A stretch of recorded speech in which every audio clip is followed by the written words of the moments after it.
Assalamualaikum warahmatullahi wabarakatuh. Saya Datuk Abu Bakar bin Mansai.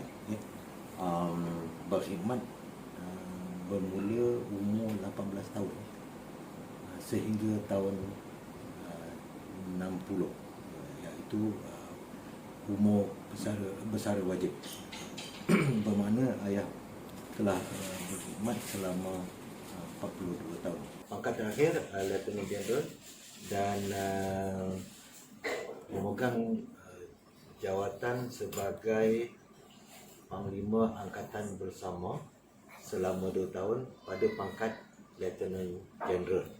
Sewaktu itu ayah bukan berkhidmat dalam tentera udara, ayah berkhidmat dalam markas Angkatan Tentera kita. Bersyukur kepada Allah SWT. Waktu di sekolah Dang Anum, sekolah Dang Anum namanya, di Merlimau, Melaka, ayah adalah dua di antara yang terpilih untuk menjalani temuduga untuk masuk ke RMC. Bermula daripada tahun 1974, di mana ayah ditauliahkan.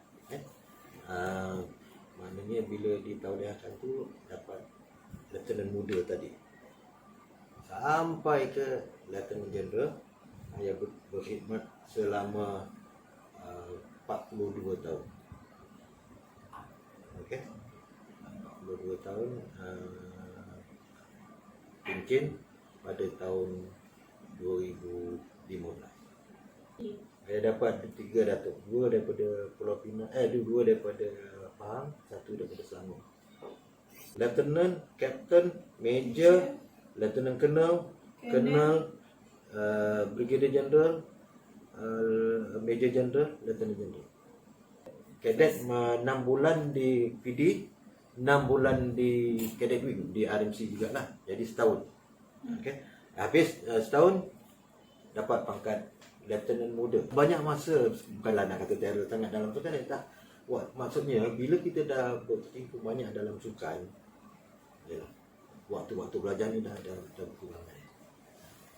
Tapi alhamdulillah, kalau kata nak teruskan belajar mungkin bolehlah, tapi saya rasa lebih baik ayah kerja. Waktu tu ayah dah buat keputusan nak bantu arwah atuk.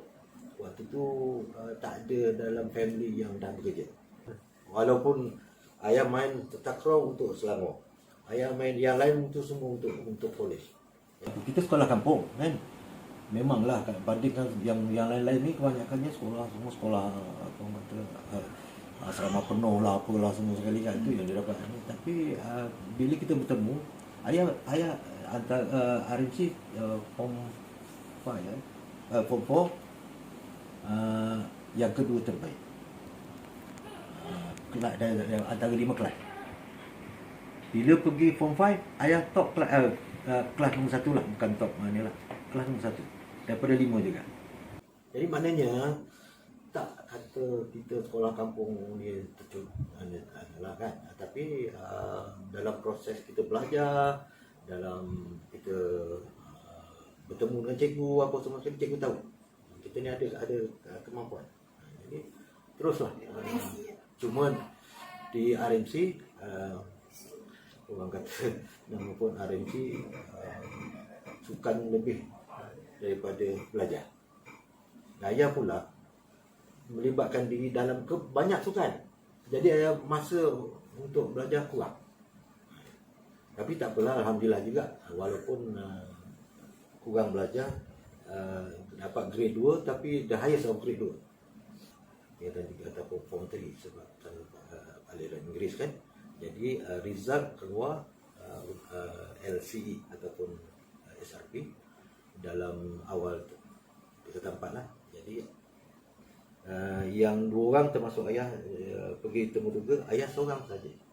Jadi ayah orang pertama daripada sekolah Dang Anum yang dapat masuk RMC. Lepas tu adalah 2-3 tahun lepas tu ada, tapi ayah orang pertama pergi RMC. Walaupun ayah punya LCE tak adalah kata excellent sangat, tak ada. Above average. Bila pergi RMC, ayah tu bandingkan dengan yang ada situ, yang dah masuk kan sama-sama ayah tu, semua tera-tera A semua lah. Dalam tempoh tak lama sebenarnya, dalam 2 tahun sebanyak 5 kali kalau tak silap ayah aksiden ataupun insiden yang berlaku sewaktu melaksanakan operasi. Ada yang melibatkan ganas komunis, ada yang di antaranya mungkin kesilapan ayah sendiri ataupun persekitaran.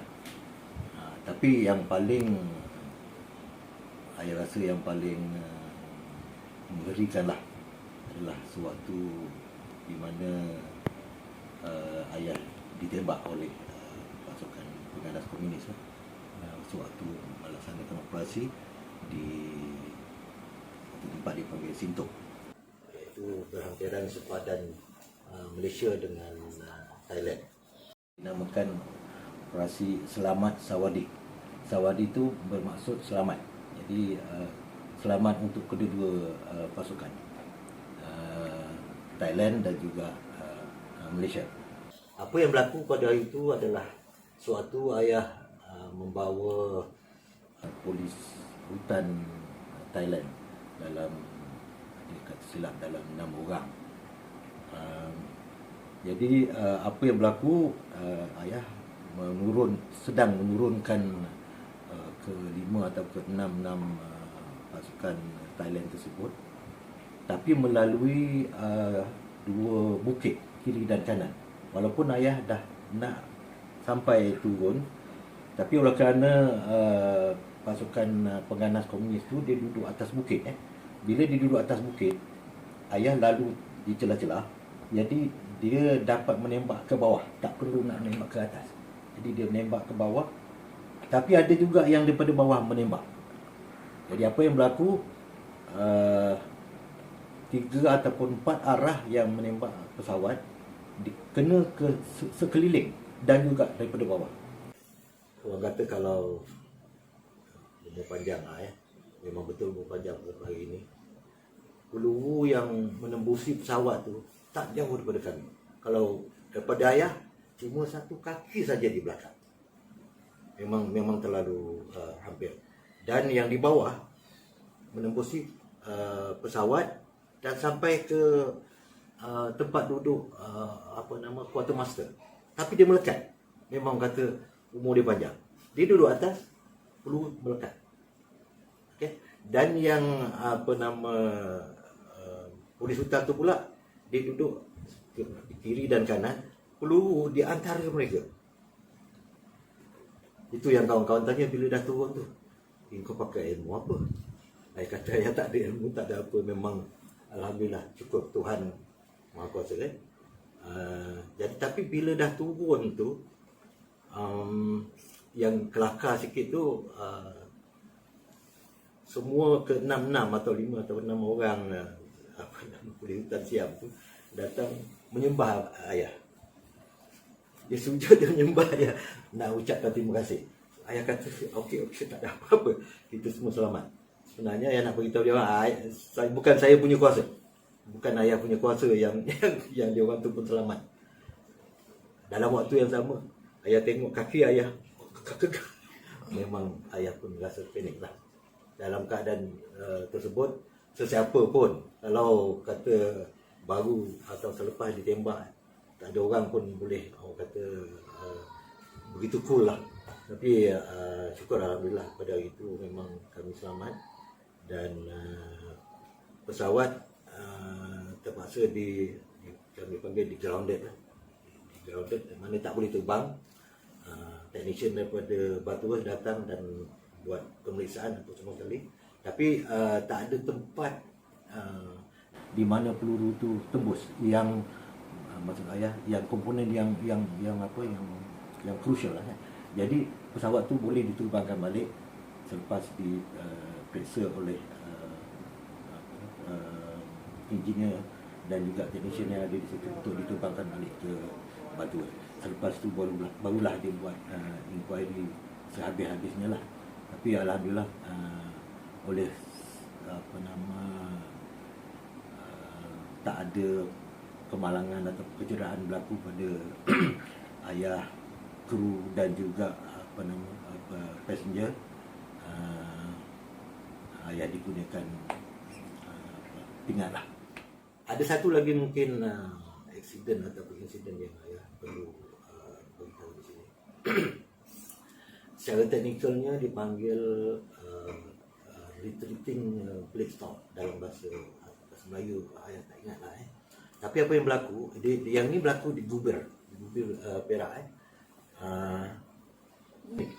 Tak ada apa-apa masalah pun sebenarnya. Cuba dia sengit tu tak boleh. Ni ayah balik, ayah pergi ke Gubir, camp Gubir, ada padang besar lah, ayah mendarat. Memang tak ada apa-apa lah, tak ada tengok, tak ada apa pun masalahnya pada pesawat ketika tu lah. Sampai waktu nak balik, dari sininya apa semua sekali, start kapal terbang, naik kat belakang tembung. Tapi orang kata dengan latihan yang ada apa semua kali tak adalah panik sangat. Terus saya turun sebab dua padang bola, jadi sempatlah mendarat dia tengok kat belakang, dia punya kipas yang kecil kat belakang tu patah. Power dah naik banyak, angin tak sesuai, itu yang patah. Waktu tu mungkin dia sikit saja. Tapi bila ayah dah balik, dah semua sekali, dah nak balik ke batu balik yang meletup tu, dia terus patah. Itu yang bunyi kuat tu. Bila bunyi kuat tu, kalau di atas, kau terbang akan berpusing dan jatuh, tak boleh nak kontrol. Tapi itu yang ayah kata tu, yang paling ngeri tu lah sekali. Itu yang paling ngeri lah. Yang tadi tu tak apa-apa. Sebab yang ini boleh pusing dan jatuh meletup.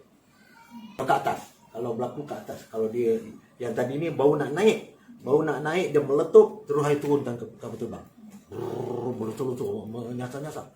Kalau kita dapat 1000 jam terbang Nuri ni dibuat oleh Sikorsky, syarikat nama Sikorsky kan. Sikorsky akan bagi Taipin, tapi emas Taipin. Ayah telah mencapai 3,600 gitulah. Kalau kira helikopter, pesawat pilot helikopter tu kira yang terbanyak tu, yang antara yang banyak lah. Ayah lebih lama dengan lama terbang. Lama tu maksudnya dalam maksud tahun terbang lah. Lebih lama di Johor daripada dalam tentera udara. Tapi dengan Sultan Johor dulu, ayah terbang tak banyak. Almarhum Sultan Johor maknanya 10 tahun lebih itu ayah terbang dengan dia, tak sebanyak jam yang ayah terbang dalam tentera udara. Ayah sebenarnya dipilih oleh almarhum Sultan Johor untuk bertukar sebagai juruterbang pribadi beliau bermula pada tahun 1982 ya. Sewaktu tu ayah berkhidmat sebagai jurulatih di TUDM Keluang, mengajar dulu waktu tu Tugu Mahkota Johor yang sekarang Baginda Sultan Johor ya. Jadi bermula pada tahun 1980 dipilih dan ayah terus berkhidmat sehingga 10 tahun lah. Di antara pengalaman yang boleh ayah dia baik sebagai pengajaran untuk ayah dan juga untuk orang lain, yang pertama adalah selain daripada pesawat TDM yang ada, ayah mampu ataupun diberi peluang untuk menerbangkan pesawat lain yang tidak ada dalam TDM. Suatu berkhidmat sebagai personal pilot ataupun juruterbang pribadi. Yang kedua adalah antara pengalaman yang manis adalah sewaktu bertugas dengan almarhum, itulah pertama kali ayah dapat keluar negara. Bukan satu, bukan dua negara, banyak negara sebenarnya. Yang sewaktu itu walaupun ayah masih muda, jadi belum dihantar oleh UDM untuk khusus ataupun melancong di luar negara. Jadi dengan almarhum Ustaz memberi ayah peluang untuk ataupun berjalan di luar negara. Yang ketiga, pengalaman yang mungkin tak boleh ayah lupakan adalah di tahun 1983 adalah tahun di mana ayah mula diberi peluang dan terus bermain golf oleh almarhum Ustaz. Itulah ayah start atau pemula bermain golf. Dan set yang pertama pun ayah main pun diberi oleh almarhum Ustaz. Dan mungkin yang keempat ni secara umum lah. Banyak pengalaman bekerja, pengalaman hidup yang ayah belajar daripada almarhum Sultan Johor yang ayah bawa sehingga ayah balik ke Tentera Pertahanan balik dan sampai sekarang ni lah. Jadi banyak pengalaman yang berguna yang dapat ayah pelajari sewaktu bertugas dengan almarhum Sultan Johor. Walaupun kebanyakan orang kata almarhum adalah seorang yang tegas dan garang, tapi pada ayah, kalau kita buat kerja kita dengan baik dan cuba elakkan daripada perkara-perkara yang tidak diingini oleh almarhum, kita akan selamat insya-Allah. Jadi itulah yang ayah buat dan berjaya sehingga ayah nak suruh duduk kat sana juga. Jadi dia tak bagi balik ke airport. Tapi akhirnya ayah balik juga ke airport. Ayah buat kerja staff. Tapi walaupun ayah sebagai seorang pegawai staff adalah menjadi tanggungjawab, sebab itu adalah dasar tentera udara, di mana walaupun kita sebagai pegawai staff, kita perlu terbang juga supaya kita punya kemahiran tu tetap ada. Sekiranya kalau ada emergency, kita masih boleh terbang. Tak adalah kata nak kena buat latihan lagi. Jadi ayah teruskan terbang. Tapi ayah tak terbang pesawat Nuril. Ayah terbang pesawat Bell yang macam yang kerangka tu, dan juga pesawat sayap kaku atau fixed wing. Itu lagi ayah sebenarnya berbangga dan mengucapkan terima kasih lah kepada Tentera Udara sebenarnya yang memberi ayah peluang dan untuk ayah mendapat pengalaman, bukan sahaja pengalaman bekerja, termasuk juga pengalaman hidup lah. Untuk ayah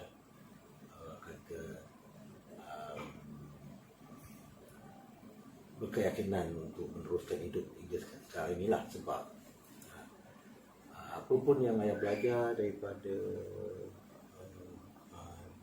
pekerjaan yang ayah buat selama ini, itu berada dalam Tentera Udara, ayah dapat menggunakan pengalaman dan juga mungkin kompetensi ataupun skill yang ada untuk ayah terus bekerja walaupun dalam keadaan tidak kesihatan tidak 100%, tapi masih dapat melaksanakan orang kata kerja-kerja yang sepatutnya yang ayah boleh buat. Dan ayah nampak macam masih ayah diperlukan. Jadi maksudnya masih ada lagi syarikat-syarikat yang menghubungi ayah untuk nak minta ayah bantu syarikat-syarikat mereka atas pengalaman dan juga mungkin skill yang ada pada ayah. Semuanya berkat Yang Maha Kuasa lah.